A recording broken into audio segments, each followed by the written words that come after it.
السلام عليكم ورحمة الله وبركاته. الحمد لله رب العالمين وصلى الله وسلم وبارك على نبينا محمد وعلى آله وأصحابه أجمعين وأشهد أن لا إله إلا الله وحده لا شريك له وأشهد أن محمدا عبده ورسوله صلى الله عليه وعلى آله وأصحابه أجمعين. أما بعد. Chers musulmans, en cette époque que nous vivons, où l'épidémie qui sévit se répand à grande vitesse, qu'Allah subhanahu wa ta'ala nous en préserve et nous en protège, nous sommes dans le plus grand besoin de revenir à notre Seigneur subhanahu wa ta'ala et d'approfondir notre connaissance que nous avons de ses noms et de ses attributs. Ceci car nous avons besoin d'Allah Azza wa Jal. Il est le seul à pouvoir dissiper cette calamité ayant atteint l'humanité. Et parmi les noms d'Allah subhanahu wa ta'ala que le musulman doit absolument connaître, particulièrement dans cette période que nous vivons, Ash-Shafi. Ash-Shafi qui est un des noms d'Allah. Et tous les noms d'Allah subhanahu wa ta'ala sont en même temps des noms propres, mais aussi des attributs, des adjectifs par lesquels Allah subhanahu wa ta'ala est qualifié. Ash-Shafi, c'est le guérisseur subhanahu. Aujourd'hui, nous vivons dans une époque où beaucoup ont été touchés par ce virus, certes, mais aussi par d'autres maladies. Et lors de telles épreuves, il nous faut connaître Allah subhanahu. Il nous faut savoir qu'il est le seul à pouvoir dissiper la maladie ayant touché le faible serviteur. Huwa ash-shafi wahdahu la sharika lah. Il est le seul guérisseur, subhanahu wa ta'ala. Le prophète alayhi salatu wassalam, comme nous le dit Aïcha, sa noble épouse, radiyallahu ta'ala anha, كان يعوذ بعض أهله يمسح بيده اليمنى ويقول اللهم رب الناس أذهب الباس واشفيه أنت الشافي لا شفاء إلا شفاؤك شفاء لا يغادر سقما. Aïcha, qu'Allah l'agrée, nous dit, le prophète alayhi salatu wassalam avait pour habitude de mettre les siens sous la protection d'Allah, en passant sa main droite sur eux et en disant Allahumma rabban nas, ô Allah, Seigneur des hommes, adhib il-bas, dissipe le mal, washfihi anta shafi, et guéris-le, tu es certes le guérisseur par excellence. La shifa'a illa shifa'uk, il n'y a d'autre guérison que la tienne. Shifa'an la yuradiru saqama. Accorde donc une guérison ne laissant aucune place à une quelconque maladie. Cette invocation est rapportée par l'imam al-Bukhari et Muslim. Il incombe aux musulmans de la mémoriser, d'en comprendre l'essence, de l'enseigner, mais aussi de la prononcer, afin de demander à Allah subhanahu la guérison pour quiconque serait malade parmi les musulmans. Également, Aïcha, qu'Allah l'agrée, nous dit كان رسول الله صلى الله عليه وسلم إذا اشتكى منا إنسان مسحه بيمينه ثم قال وذكرت الدعاء. Elle nous dit que le prophète sallallahu alayhi wa sallam, lorsque l'un d'entre nous parmi les gens se plaignait, c'est-à-dire se plaignait d'une quelconque maladie l'ayant touché, eh bien, il passait sa main droite sur cette personne et disait, c'est-à-dire il demandait à Allah subhanahu d'accorder la guérison à la personne atteinte. Ce sont des choses que nous devons nous rappeler, particulièrement dans ces moments délicats où sévit cette maladie. Également, d'après Abdul Aziz ibn Suhayb قال دخلت أنا وثابت على أنس بن مالك فقال ثابت يا أبا حمزة اشتكيت فقال أنس ألا أرقيك برقية رسول الله صلى الله عليه وسلم قال بلى قال اللهم رب الناس مذهب الباس اشفي أنت الشافي لا شافي إلا أنت شفاء لا يغادر سقما. De même, un noble prédécesseur, se plaignant à Anas ibn Malik, qu'Allah l'agrée, d'une maladie l'ayant atteint, Anas lui répondit: ne vais-je pas t'enseigner la ruqya que faisait le prophète sallallahu alayhi wa sallam? Il répondit: si. Anas, qu'Allah l'agrée, lui enseigna alors ces mots en demandant à Allah, le Seigneur des hommes, subhanah, Allahumma rabban nas. Regardez comment le musulman invoque Allah et par quel attribut il le sollicite. Allahumma rabban nas, ô Allah, Seigneur des gens. Cette parole, rabban nas, implique que la personne qui les prononce a compris, a su et a reconnu que tout est décrété par Allah, puisqu'il est le Seigneur, le Créateur, le pourvoyeur, le gérant, le seul à être capable d'accorder la guérison à la maladie qu'il est le seul à avoir décrété par sa sagesse, subhanah. D'où l'importance de revenir à lui et de lui demander à lui seul la guérison. Nous insistons sur ce point important parce que nous vivons une époque où les gens sont distraits à un point tel qu'ils ne se concentrent que sur les remèdes, sur les médicaments, sur les traitements qui sont proposés, distraits de la réalité qui est le fait que le guérisseur n'est qu'Allah, subhanah.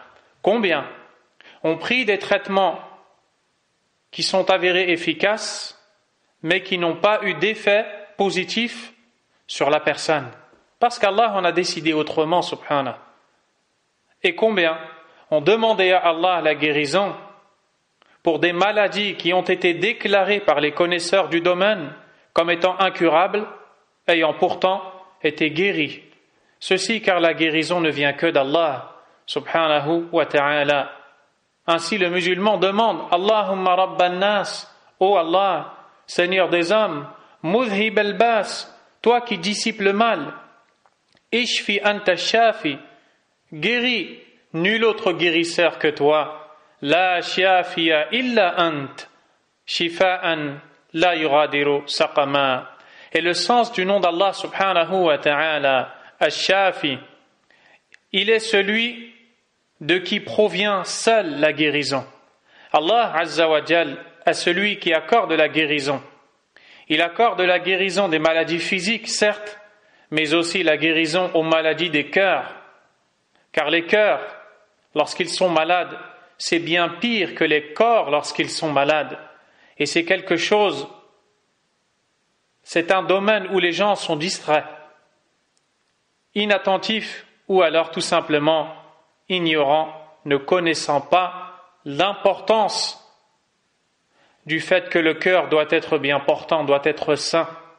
Et un cœur sain est un cœur qui est proche d'Allah subhanahu wa ta'ala.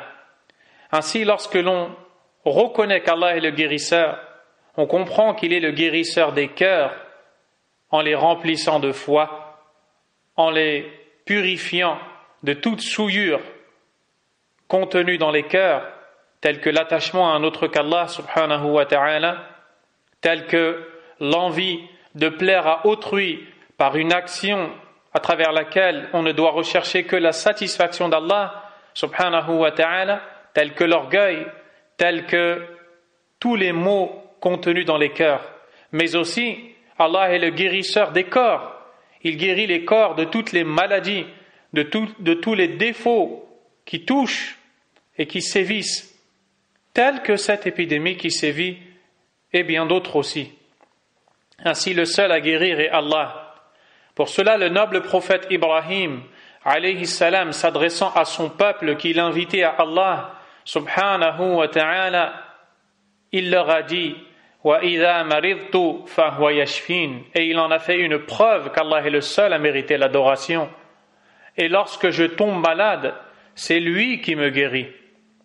C'est lui seul sans aucun associé, sans aide, qui est le seul capable à m'accorder la guérison, subhanahu wa ta'ala. Ainsi, parmi les meilleurs moyens recherchés par le serviteur sollicitant le Créateur, c'est la mention de ces noms correspondant à sa demande lorsqu'il implore Allah et lui demande son besoin. Et le besoin du malade est bien sûr la guérison. Il incombe donc qu'il invoque Allah abondamment en disant Allahumma ya shafi, s'il ne connaît pas l'invocation que l'on vient de citer, mais s'il connaît cette invocation rapportée dans la sunna, alors il est meilleur pour lui de la comprendre et de la prononcer. Il demande à Allah par ce nom Ash-Shafi de lui accorder la guérison pleine, la guérison ne laissant aucune place à aucune maladie, aucune défaillance physique. Le prophète sallallahu alayhi wa sallam sollicite Allah, implore Allah en passant par cet attribut qu'est le fait qu'il est le seul guérisseur. La shifa'a illa shifa'uk. Subhanahu wa ta'ala. Nulle autre guérison que celle d'Allah. Subhanahu. Également, le prophète alayhi salatu wassalam, comme nous le rapporte le noble compagnon le noble compagnon Abu Sa'id al-Khudri, qu'Allah l'agrée, il nous dit Inna Jibrila ata an-nabiyya sallallahu alayhi wa sallam faqal Ya Muhammad ishtakayt faqala na'am qal Bismillahi arqika min kulli shay'in yu'dhik min sharri kulli nafsin aw 'ayni hasid Allahu yashfik Bismillahi arqik. Ce récit est rapporté par l'imam Muslim. Nous y apprenons ce qui nous a été enseigné par Jibril alayhi salam, un moyen d'invoquer Allah et lui demander la guérison. Lorsqu'il s'est présenté au prophète sallallahu alayhi wa sallam, l'ayant vu sous une apparence montrant qu'il souffrait d'une maladie, il lui dit « Oh Mohammed, te plains-tu ?» C'est-à-dire « Te plains-tu d'une maladie ?» Le messager alayhi salatu wassalam lui répondit par l'affirmative. Jibril alayhi salam prononça alors les mots suivants qui sont à apprendre et à réciter sur le malade notamment. Bismillahi arqiq, au nom d'Allah, je pratique sur toi ar-ruqya, min kulli shay'in yu'dhik, contre toute chose qui te nuit, min sharri kulli nafsin aw 'ayni hasid, contre le mal de toute âme ou tout mauvais œil jalousant. Allahu yashfik, Allah te guérit, c'est-à-dire qu'Allah te guérisse. Bismillahi arqiq, je répète l'invocation et vous encourage à l'apprendre. Bismillahi arqika min kulli shay'in yu'dhika min sharri kulli nafsin aw 'ayni hasid Allahu yashfik Bismillahi arqiq, rapporté par l'imam Muslim d'après Abu Sa'id al-Khudri sous le numéro 2186. Voilà la conviction, la croyance du musulman. Il sait que le seul guérisseur est Allah, subhanahu, il s'en remet à lui. Il l'invoque.